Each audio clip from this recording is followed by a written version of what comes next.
आप अपने लिए एक लेटर तैयार करें खुद के लिए। 1. आप किस तरह की जिंदगी चाहते हैं। 2. आपने कौन सा लक्ष्य हासिल किया है। 3. आपके पास पर्याप्त टाइम कब होगा। 4. आप कब खुद के लिए काम करेंगे और आप अपना फैसला लेंगे। 5. आपके पास आपके बैंक में कब और कितने पैसे होंगे। 6. आप कब अपने सपनों की जगह पर घूमने जाएंगे। 7. आप अपने बच्चे के दिल में अपनी पहचान बनाएंगे तो कब तक। 8. आप अपने जीवन में अपने आप को सफल व्यक्ति कब मानेंगे। 9. आप अपना जीवन सच में वैसे जी रहे हैं जैसे आप जीना चाहते हैं। 10.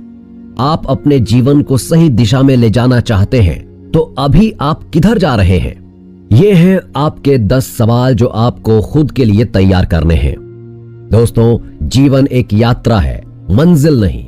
आप एक यात्रा पर हैं तो आप अपनी यात्रा को एक रोमांटिक यात्रा की भांति शुरू कीजिए, बिना किसी की परवाह किए। जैसे श्री अर्जुन ने बिना किसी की परवाह किए सिर्फ श्री कृष्ण को अपना सारथी बनाया, गुरु के रूप में अपनाया, भगवान मानकर, आज्ञा मानकर युद्ध जारी रखा, उसी प्रकार आप अपना ये डुप्लीकेशन का युद्ध जारी रखें।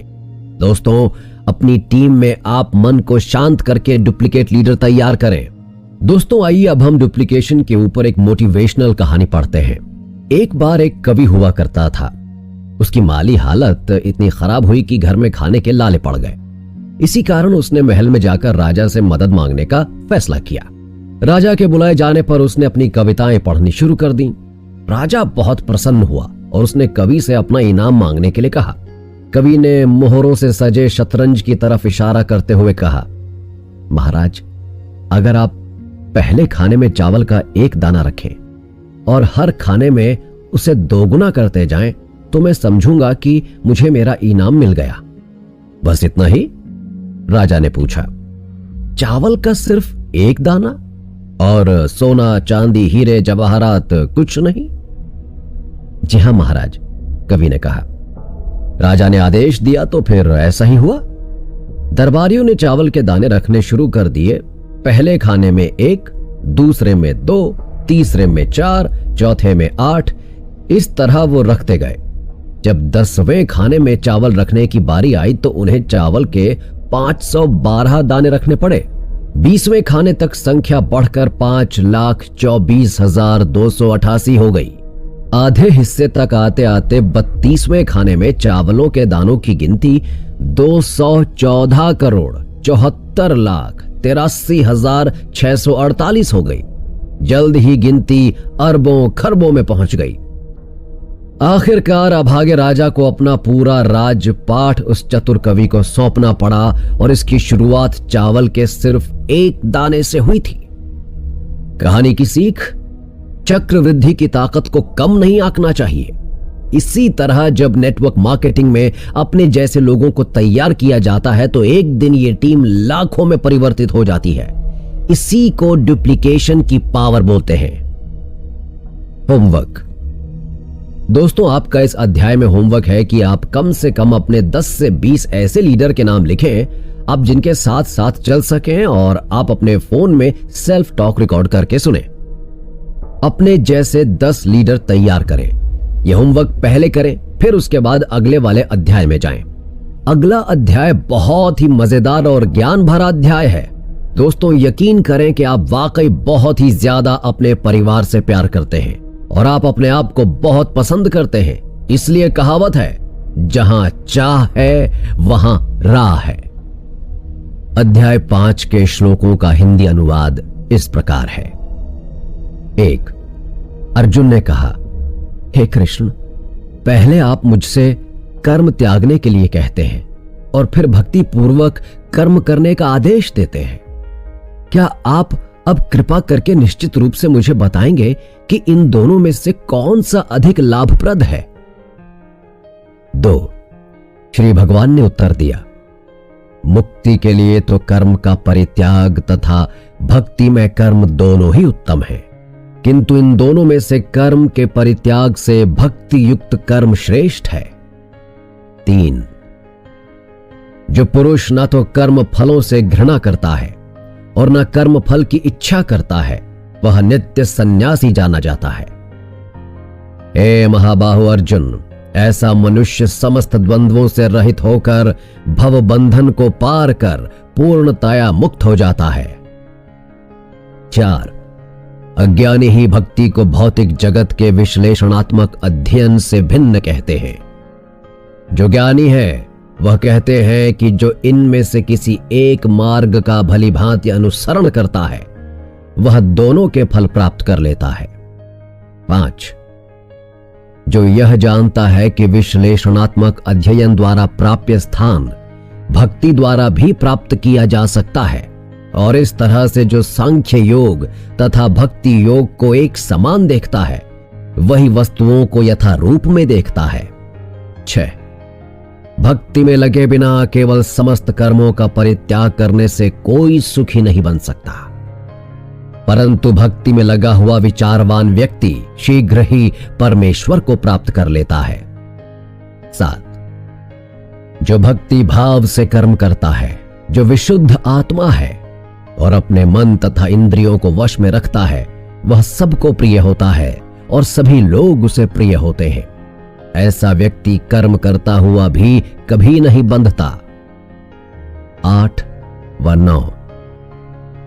दिव्य भावना अमृत युक्त पुरुष देखते, सुनते, स्पर्श करते, सूंघते, चलते फिरते, सोते तथा श्वास लेते हुए भी अपने अंतर में सदैव यही जानता रहता है कि वास्तव में वो कुछ भी नहीं करता। बोलते, त्यागते, ग्रहण करते या आंखें खोलते बंद करते हुए भी वो ये जानता है कि भौतिक इंद्रियां अपने अपने विषयों में प्रवृत्त हैं और वह इन सब से पृथक है। 10. जो व्यक्ति कर्म फलों को परमेश्वर को समर्पित करके आसक्ति से रहित होकर अपना कर्म करता है, वह पाप कर्मों से उसी प्रकार अप्रभावित रहता है जिस प्रकार कमल पत्र जल से अस्पृश्य रहता है। 11. योगी जन आसक्ति रहित होकर शरीर, मन, बुद्धि तथा इंद्रियों के द्वारा भी केवल शुद्धि के लिए कर्म करते हैं। 12. निश्चल भक्त शुद्ध शांति प्राप्त करता है क्योंकि वह समस्त कर्म फल मुझे अर्पित कर देता है। किंतु जो व्यक्ति भगवान से युक्त नहीं है और जो अपने श्रम का फल कामी है वह बंध जाता है। 13. जब देहधारी जीवात्मा अपनी प्रकृति को वश में कर लेता है और मन से समस्त कर्मों का परित्याग कर देता है तो वह 9 द्वारों वाले नगर में बिना कुछ किए कराए सुखपूर्वक रहता है। 14. शरीर रूपी नगर का स्वामी देहधारी जीवात्मा न तो कर्म का सृजन करता है, न लोगों को कर्म करने के लिए प्रेरित करता है, न ही कर्म फल की रचना करता है। यह सब तो प्रकृति के गुणों द्वारा ही किया जाता है। 15. परमेश्वर ना तो किसी के पापों को ग्रहण करता है ना पुण्यों को, किंतु सारे देहधारी जीव उस अज्ञान के कारण मोहग्रस्त रहते हैं जो उनके वास्तविक ज्ञान को आच्छादित किए रहता है। 16. किंतु जब कोई उस ज्ञान से प्रबुद्ध होता है जिससे अविद्या का विनाश होता है तो उसके ज्ञान से सब कुछ उसी प्रकार प्रकट हो जाता है जैसे दिन में सूर्य से सारी वस्तुएं प्रकाशित हो जाती हैं। 17. जब मनुष्य की बुद्धि, मन, श्रद्धा तथा शरण सब कुछ भगवान में स्थिर हो जाते हैं तभी वह पूर्ण ज्ञान द्वारा समस्त कल्मश से शुद्ध होता है और मुक्ति के पथ पर अग्रसर होता है। 18. विनम्र साधु पुरुष अपने वास्तविक ज्ञान के कारण एक विद्वान तथा विनीत ब्राह्मण, गाय, हाथी, कुत्ता तथा चांडाल को सम्मान दृष्टि से देखते हैं। 19. जिनके मन एकत्व तथा समता में स्थिर हैं, उन्होंने जन्म तथा मृत्यु के बंधनों को पहले ही जीत लिया है। पहला, सीखने की ताकत। अगर आपको साइकिल चलानी है तो उसे सीखना पड़ेगा और हवाई जहाज भी उड़ाना सीखना पड़ेगा। फैसला आपके हाथ में है कि आप क्या सीखना चाहते हैं। बिना सीखे ना तो साइकिल चलाई जा सकती है और ना ही हवाई जहाज उड़ाया जा सकता है। आप अपने अपलाइन के प्रति हमेशा आभारी रहें। आप याद करें, जब जब आप आभारी हुए होंगे तब तब आप हमेशा खुश रहे होंगे। जैसे जब आप पढ़ाई करते थे तो टीचर के प्रति आप निष्ठावान थे और उसी निष्ठा के कारण आप अभी ये किताब पढ़ रहे हैं। दूसरा, संगत। आपका भविष्य इस बात पर निर्भर करता है कि आप कैसे व्यक्ति के साथ रहते हैं। अगर आप एक शराबी की संगत में रहेंगे तो आप एक शराबी कहलाएंगे, भले ही आप शराब पीते ना हो। तीसरा, कर्म। इस बिजनेस में ऐसे 4 कर्म मुख्य रूप से हैं: प्लान, फॉलो अप, इन्विटेशन और ड्रीम। ये 4 कर्म करते रहना है ताकि आप बिजनेस में बने रहें। आप एक भविष्य का निर्माण कर रहे हैं जिसके लिए आपको ये 4 कर्म अपने माइंड में सेट करने होंगे और ये 4 कर्म आप अपने ग्रुप और टीम में भी सिखा सकते हैं। चौथा, डुप्लीकेशन। ये एक ऐसी प्रक्रिया है जिसकी हम सब इस बिजनेस में बात करते हैं। डुप्लीकेशन मतलब दोहराना। आप इसे LTD तरीके के द्वारा समझा सकते हैं। L यानी लर्निंग, मतलब आपको पहले सीखना पड़ेगा। मास्टर बनने से पहले आपको एक अच्छा स्टूडेंट बनना पड़ेगा, यानी आप जब खुद सीखने की कला को अपने अंदर विकसित करेंगे तभी तो आप किसी को सिखा पाएंगे। T मतलब टीच, सिखाना। जब आप किसी काम को सीख जाएंगे तो आपके लिए अपने ग्रुप को सिखाना आसान हो जाएगा। जैसे टीचर पहले सीखते हैं और फिर अपने स्टूडेंट को सिखाते हैं। D यानी डुप्लीकेशन, यानी दोहराना। यह कार्य आप अपने ग्रुप में बार बार करते रहेंगे तो आप एक महान लीडर के रूप में लोगों की नजरों में आ जाएंगे।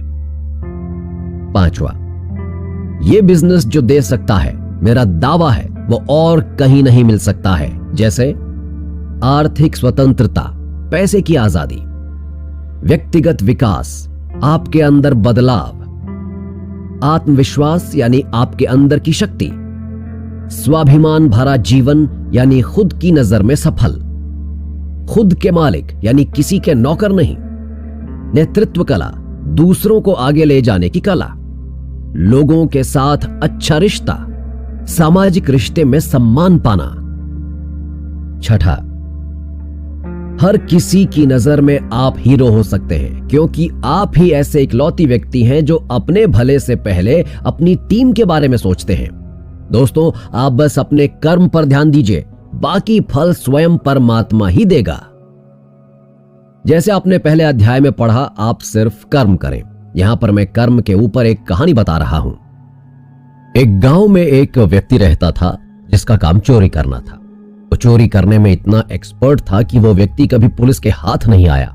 जब वो एक दिन अपने घर में आराम कर रहा था तब उसका बेटा उसके पास आया और बोला, पिताजी, आपने पूरी जिंदगी चोरी की मगर आप कभी पकड़े नहीं गए। आप आज मुझे वो ज्ञान दीजिए ताकि मैं भी कभी पकड़ा ना जाऊं। उसके पिता ने ज्ञान दिया और बोला, बेटा, जब भी कभी पकड़े जाओ तो एक बात याद रख, चाहे जान ही क्यों ना चली जाए पर कभी मानना नहीं कि मैंने चोरी की। ये मेरा कभी ना पकड़े जाने का मंत्र है। बेटे ने प्रसन्न होकर अपना चोरी का काम चालू रखा। एक दिन पुलिस उसके पीछे पड़ गई। वो लड़का आगे आगे भागता रहा और पीछे पीछे पुलिस भागती रही। भागते भागते वो लड़का सत्संग में जाकर छिप गया जहां पंडित जी सत्संग कर रहे थे। पुलिस से बचने के लिए वो लड़का कुछ पल वहीं छिपा रहा। पंडित जी एक कहानी सुना रहे थे कि देवी देवता की कोई परछाई, शैडो नहीं होती। ये शब्द सुनते ही पुलिस उस नौजवान लड़के को पकड़ लेती है। पुलिस उससे पूछताछ करती है पर वो अपना जुर्म स्वीकार करने से मना कर देता है। पुलिस कोशिश करती है कि वो स्वीकार कर ले कि चोरी उसने की है, पर वो लड़का मना कर देता है कि उसने चोरी नहीं की, क्योंकि उसके पिता ने उसे गुरु मंत्र दिया था कि स्वीकार मत करना कभी। पुलिस उसे बहुत परेशान करती है पर वो लड़का नहीं मानता। एक दिन एक पुलिस अधिकारी बोलती है कि ये चोर लोग अपने जीवन में देवी देवताओं को बहुत मानते हैं, मैं इससे आज रात कबूल करवा लूंगी। और उस रात को वो महिला पुलिस अधिकारी एक देवी का रूप धारण करती है और उस लड़के के पास पहुंचती है। वो बोलती है, बालक, मैं देवी हूं, आपको इस कष्ट से बचा सकती हूं अगर आप सच सच बता दें तो। वो लड़का तैयार हो जाता है। जैसे वो लड़का ऊपर की तरफ देखता है तो एक दीवार पर उसे उस देवी की परछाई नजर आ जाती है और उस लड़के को तुरंत याद आ जाता है कि सत्संग में पंडित जी बोल रहे थे कि देवी देवताओं की कोई परछाई नहीं होती है। वो लड़का समझ जाता है कि यह पुलिस की चाल है। वो लड़का बोलता है, देवी, आप तो स्वयं अंतर्यामी हैं। ये पुलिस वाले मुझे फंसा रहे हैं, मैंने चोरी नहीं की है। यह सुनकर वो पुलिस अधिकारी अपने ऑफिसर को बोलती है कि यह लड़का सही बोल रहा है। ये लोग देवी देवता को बहुत मानते हैं और उस लड़के को छोड़ दिया जाता है। इस कहानी से हमें यह सीख मिलती है कि अगर कोई व्यक्ति सत्संग की एक लाइन को सुनकर जेल जाने से बच सकता है, तो अगर आपने इस बिजनेस में जो आपके अपलाइन है, अगर आप उन्हें बार बार सुनेंगे तो आप एक इतिहास बना सकते हैं। जैसे आपने पढ़ा, कोई व्यक्ति सच्चे मन से परमात्मा को याद करता है, वो व्यक्ति सुखी भी होता है। आप खुद बार बार अपने से बोले, सेल्फ टॉक करें। 1, मुझे नेटवर्क मार्केटिंग का बिजनेस बहुत पसंद है। 2, हर अवसर पर जो मुझे मिलता है, मैं इस बिजनेस में और इस प्लान में पूरे मन से यकीन करता हूं। 3, मैं लोगों को अपनी टीम के सदस्यों का जीवन बदलने में उनकी मदद कर रहा हूं। मैं उन्हें एक शानदार जीवन जीने का तरीका सिखा रहा हूं। मैं अपनी टीम के सदस्यों के उज्जवल भविष्य का निर्माण कर रहा हूं। 4, मैं जिन लोगों से बात कर रहा हूं उनकी फिक्र करता हूं और यह सकारात्मक ऊर्जा नजर आती है। 5, मुझे लोगों से मिलना पसंद है। मैं स्वयं को पसंद करता हूं और मैं जो भी अपनी टीम में कहता हूं, सभी लीडर मेरी हर बात को मानते हैं। 6, मैं जो भी मीटिंग करता हूं उसमें शानदार बनने का प्रयास करता हूं। हर बार जब मैं प्लान दिखाता हूं तो यह मेरे लिए शानदार बनने का मौका होता है। 7, मैं खुद में विश्वास करता हूं। मेरा अपने सपनों में विश्वास है। मैं अपने द्वारा बताए जाने वाले हर शब्द पर विश्वास करता हूं एवं मेरे द्वारा बोले हुए हर शब्द में विश्वास होता है। 8, मैं जो भी प्लान देता हूं बड़े उत्साह और यकीन के साथ देता हूं। हर अवसर का मैं खुले दिल से स्वागत करता हूं। 9, मैं हर लीडर को पसंद करता हूं। मैं मिलने वाले हर लीडर को ऐसा लीडर मानता हूं जो मेरी वजह से बेहतर जिंदगी पा सकता है। 10, मैं बेहतरीन तरीके से लोगों की मदद करता हूं और जो भी मेरा प्लान देखता है मैं उसका कृतज्ञ हो जाता हूं। उन व्यक्ति का जिन्होंने मेरा प्लान देखा है, मैं उनके जीवन में एक मूल्यवान और सकारात्मक ऊर्जा पैदा करता हूं। 11, मैं हर रोज 5 लोगों को प्लान दिखाता हूं और उनके जीवन में एक खुशी का जादू पैदा करता हूं और उनके परिवार में धन जोड़ने का अवसर प्रदान करता हूं। 12, मैं प्लान दिखाने में कभी भी पीछे नहीं हटता क्योंकि मेरा रीजन और विजन साफ है। मैं अपने लक्ष्य के पास हूं। मैंने अपने ड्रीम को पूरा कर लिया है। हर रोज मैं अपनी मीटिंग करता हूं और मैं अपनी सफलता का निर्माण करता हूं। लोगों को जिंदगी में आगे बढ़ाना और उनके सपनों को पूरा करना मेरी जिंदगी का एक हिस्सा है। 13, मैं हर रोज सुबह जब जागता हूं तो टीम के हर लीडर की सफलता के लिए भगवान से प्रार्थना करता हूं। मेरे सभी लीडर परिवार सहित आज के दिन खुशहाल हों और आज मैंने जिसे भी प्लान दिया है उन्होंने मेरे साथ बिजनेस चालू कर दिया है। इसके लिए मैं सभी का कृतज्ञ हूं। 14, मैं अपने जीवन में बहुत खुश हूं और मैं प्लान दिखाने के लिए हमेशा जोश में रहता हूं। प्लान दिखाता हूं और सफलता पाता हूं। ये 14 लाइन आपकी जिंदगी में जादू ला देंगी। आप चाहें तो इसे अपने फोन में रिकॉर्ड कर लें अपनी भाषा में और आप मॉर्निंग में आंख खोलने से पहले इसे ध्यानपूर्वक सुने। रात के समय सोने के टाइम पर यह सुने और महसूस करें कि यह सब आपकी जिंदगी में हकीकत में हो गया है। और मेरा दावा है कि आप ये जादुई काम अपनी जिंदगी में पूरे यकीन और विश्वास के साथ एक नियम बनाकर सिर्फ 21 दिन करें। विश्वास करें, मैंने जीवन में यह काम किया है और मेरी टीम में लाखों लोगों ने जिंदगी में यह काम किया है और आप भी कर सकते हैं। अध्याय 5, कर्मयोग। कृष्ण भावना भावित कर्म, डुप्लीकेशन की ताकत। यहां पर हम जानेंगे कि हम अपने लक्ष्य को कैसे प्राप्त कर सकते हैं, किस तरह हमारा शरीर आलस्य में रहने की कोशिश करता है।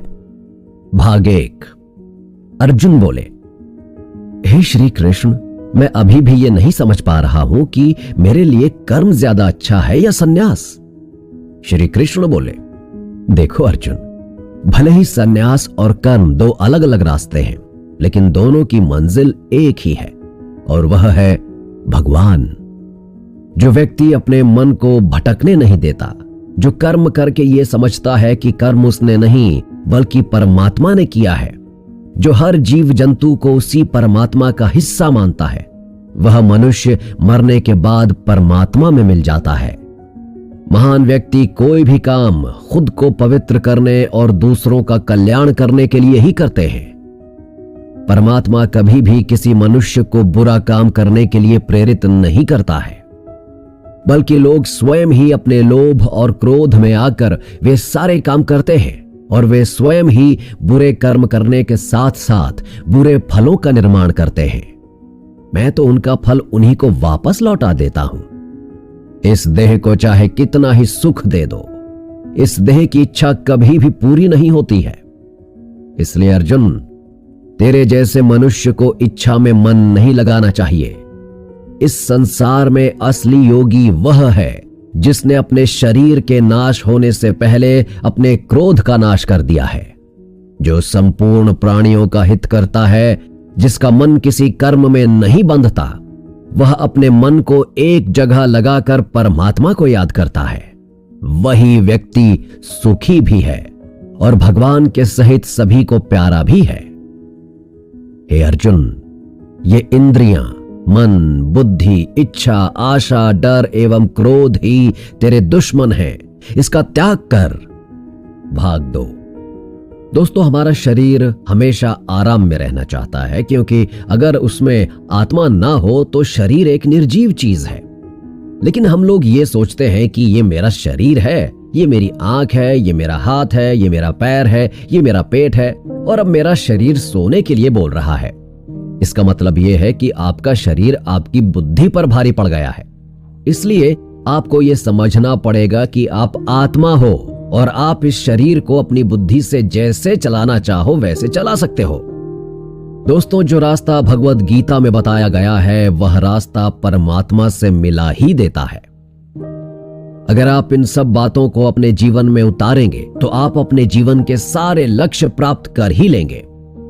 जैसे कहा गया है, भगवान को प्राप्त करने के लिए मन को वश में करना आवश्यक है। ठीक उसी प्रकार से जीवन में किसी भी लक्ष्य को हासिल करने के लिए मन को वश में करना अति आवश्यक है। भाग 3। दोस्तों, अब हम इस अध्याय 5 से नेटवर्क मार्केटिंग के संबंध में सीखते हैं। दोस्तों, यहां भी यही होता है कि जब हमारा ग्रुप बन जाता है और हम सोचते हैं कि अब काम मेरा ग्रुप करेगा, तो हम अपने लोभ में आ जाते हैं और इच्छा करते हैं कि अब बस मेरा ग्रुप काम करे। यहां से हमारा शरीर आराम करने लगता है और हम सोचने लगते हैं कि ये ग्रुप मैंने बनाया है, ये टीम मेरी है। जब हमारे अंदर ये विचार आने लगता है तो हम आलसी हो जाते हैं। इस अध्याय में श्री कृष्ण ने बताया कि आप कोई भी काम कर रहे हो तो ये ना सोचें कि ये काम आप कर रहे हैं, ये सोचें कि हर काम परमात्मा कर रहा है। अगर आप ऐसा सोचेंगे कि ये काम मैंने किया तो आप इच्छा में बंध जाएंगे और फिर आपकी इच्छा पूरी नहीं हुई तो आपको क्रोध आएगा। जब आपको क्रोध आएगा तो आपकी जो भी टीम बनी है वो खराब हो जाएगी। आपको यहां पर यह सोचना है कि ये मेरी जो भी टीम या ग्रुप बना है वो मेरे अपलाइन और सिस्टम ने बनाया है, और अपलाइन और सिस्टम की मदद से आपको यहां पर एक कर्म करना है जिससे आपका जो भी सपना हो पूरा होगा। आपका काम यह है कि आपकी टीम या ग्रुप में जितने लोग आए हैं उनके साथ मिलकर एक ग्रुप मीटिंग करनी है। श्री कृष्ण ने बताया कि आप असली योगी तभी बन सकते हैं जब आप अपने लालच को छोड़ देते हैं। यहां भी आप अपने ग्रुप के साथ मिलकर निस्वार्थ भाव से ग्रुप में आए हर व्यक्ति के सपने को पूरा करने में क्या मदद करेंगे। ये प्लानिंग बनाएं कि जो भी व्यक्ति आपके ग्रुप में आया है उसे उसकी इच्छा अनुसार उसकी मंजिल तक पहुंचाना आपकी जिम्मेदारी है, और जब आप उसकी जिम्मेदारी लेते हैं तो आपकी जिम्मेदारी स्वयं भगवान ले लेते हैं।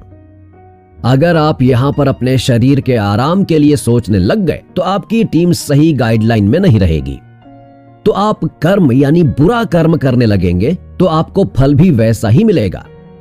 हम जैसा पढ़ते हैं कि भगवान वही लौटाता है जो हम काम करते हैं।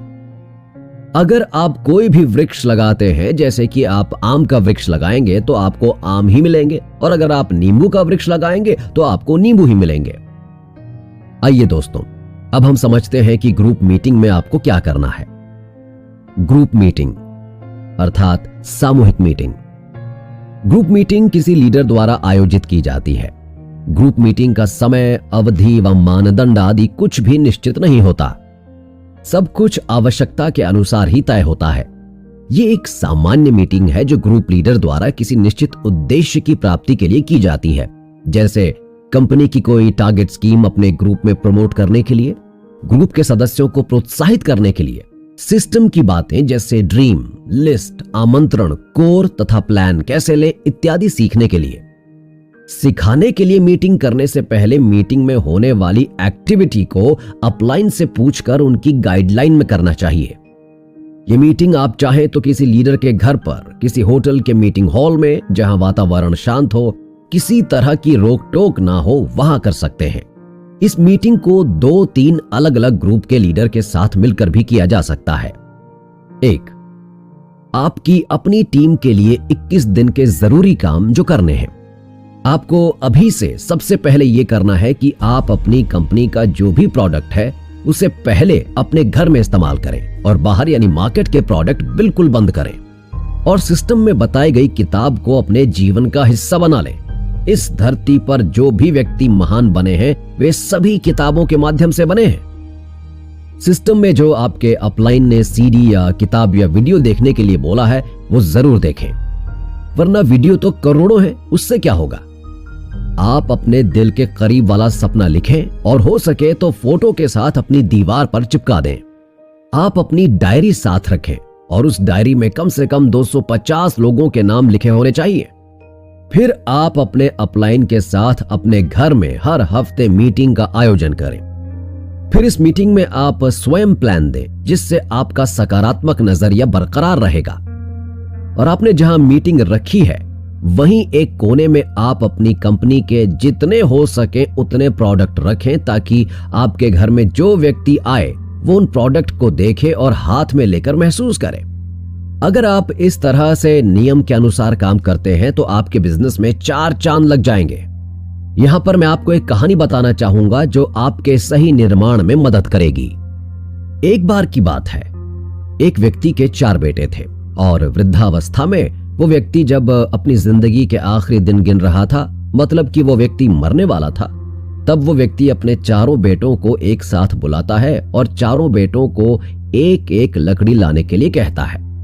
4 बेटे लकड़ी लेकर आ जाते हैं और पिताजी से बोलते हैं कि हम 4 लकड़ी ले आए। पिताजी 4 बेटों को लकड़ी तोड़ने के लिए आदेश देते हैं और 4 बेटे अपनी अपनी लकड़ी तोड़ देते हैं। फिर उनके पिताजी उन 4 को फिर से लकड़ी लाने के लिए कहते हैं। अब की बार उनके पिताजी उन 4 लकड़ियों का एक बंडल बनाते हैं और पहले सबसे बड़े लड़के को उस बंडल को तोड़ने के लिए कहते हैं, लेकिन उनका बड़ा लड़का उन लकड़ियों के बंडल को तोड़ नहीं पाता। फिर वो अपने दूसरे लड़के को उस बंडल को तोड़ने के लिए कहते हैं, लेकिन दूसरा लड़का भी उस लकड़ी के बंडल को तोड़ नहीं पाता। इसी तरह फिर वो तीसरे और चौथे लड़के को भी वो लकड़ी का बंडल तोड़ने के लिए कहते हैं, लेकिन वे दोनों भी उस लकड़ी के बंडल को तोड़ नहीं पाते। तब उनके पिताजी उन्हें बताते हैं कि उन्होंने ऐसा क्यों किया। उनका ऐसा करने का तात्पर्य ये था कि अगर तुम 4 भाई अलग अलग रहते हो तो ये पड़ोस के लोग, ये दुनिया, ये समाज तुम लोगों को तोड़ कर रख देगा। लेकिन अगर तुम लोग एक साथ इकट्ठा एकजुट एक मत होकर रहते हो तो ये दुनिया, ये पड़ोसी स्थिति चाहे जो भी हो तुम लोगों को तोड़ नहीं पाएगी। कोई भी काम करना तुम लोगों के लिए असंभव नहीं होगा। इस कहानी का सारांश ये है कि दोस्तों, अगर आप अकेले काम करते हैं तो कोई भी व्यक्ति आपको हरा सकता है, लेकिन अगर आप एक ग्रुप बनाकर काम करते हैं जहां हर किसी का मकसद एक होगा तो आपको जीतने से कोई नहीं रोक पाएगा।